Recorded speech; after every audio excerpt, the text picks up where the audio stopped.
আলহামদুলিল্লাহ, আমরা জগন্নাথ বিশ্ববিদ্যালয়ের সাধারণ বন্ধু নিয়ে ইফতার মাহফিলের আয়োজন করতে পেরেছি। আমাদের আসলে লিমিট ছিল না। আমরা চেয়েছিলাম জগন্নাথ বিশ্ববিদ্যালয়ের যতজন বোন আমাদের রেজিস্ট্রেশন করবে আমরা সকলের জন্য ইফতার মাহফিল করব। দেখা গেছে আমাদের ক্যাম্পাস ৭ রমজানের পর অনলাইন চলে গেছে। তো সেক্ষেত্রে আমরা একটু চিন্তা করছিলাম হয়তো কম সাড়া পাবো, কারণ অনেক বোনই তো গ্রামে চলে গেছেন। কিন্তু তারপরেও দেখা গেছে আমাদের অনেক সাড়া হয়েছে, ৭০০+ রেজিস্ট্রেশন করছে।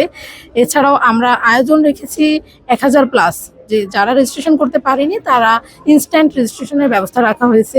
যেহেতু রমজানে একটা ইফতারের বিষয় আছে, তো দেখা যায় লিমিটের অধিক চলে আসলে তখন ইফতারে শর্ট পড়লে বিষয়টা খারাপ দেখায়। কারণ আমাদের ওই ইফতার মাহফিলের উদ্যোগটাই ছিল প্রত্যেকটা বোনকে ইফতার করানো।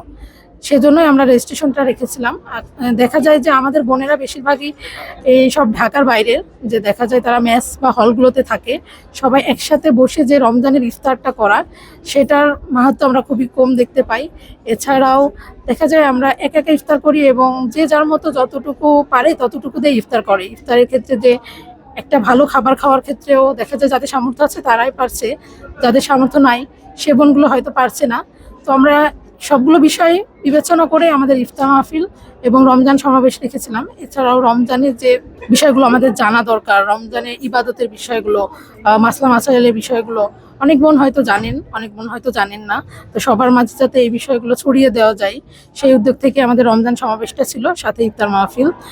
তো আলহামদুলিল্লাহ আমরা অনেক ভালো সাড়া পেয়েছি। আমরা বলবো যে ক্যাম্পাস অফ হওয়ার পরেও যে ৭০০+ রেজিস্ট্রেশন করেছে। এছাড়াও আমরা দেখেছি যে ২:৩০-এর পর থেকে আমাদের প্রোগ্রাম শুরু হওয়ার কথা ছিল। তো তখন থেকে দেখেছি অনেক বোন এসেছেন যারা রেজিস্ট্রেশন হয়তো করতে পারেননি। আমাদের রেজিস্ট্রেশন লিঙ্ক ওপেন ছিল, কিন্তু অনেকের কাছে হয়তো নিউজটা যায়নি বা মিডিয়া প্রচারটা কম হওয়ার কারণে অনেকে করতে পারেনি। কিন্তু তারা ইনস্ট্যান্ট এখানে এসে আর কি রেজিস্ট্রেশন করেছে। আমরা সকলের জন্য ব্যবস্থা করেছি। মেয়েদের উপস্থিতি অনেক ভালো বা তাদের অনুভূতিটাও আলহামদুলিল্লাহ ভালো, কারণ যারা রেজিস্ট্রেশন করছে আমরা সকলের জন্য কমন গিফট হিসেবে আমাদের একটা বই রেখেছি।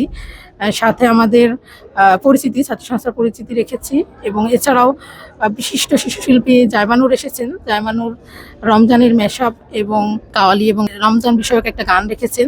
এছাড়াও আমাদের বোনেদের পক্ষ থেকেও হামদ রাখা হয়েছে এবং মাসলা মাসাইল, রমজান, কোরআন বিষয়ক আলোচনা সবগুলো রাখা হয়েছে। এছাড়াও আমাদের ছাত্র সংস্থার একটা প্রকাশনা বিভাগ আছে, সেখানে যে প্রকাশনাগুলো আছে সেইটা নিয়ে আমরা স্টলও দিয়েছি। এছাড়াও আমাদের বোনদের মাঝে যারা হলো যে উদ্যোক্তা আছেন ছোটখাটো, তাদের জিনিসগুলো আমরা এখানে তুলে ধরেছি। এত বড় একটা প্রোগ্রাম করতে পেরে বা প্রকাশ্য করতে পেরে আপনারা কোনো বাধার সম্মুখীন হয়েছেন কিনা?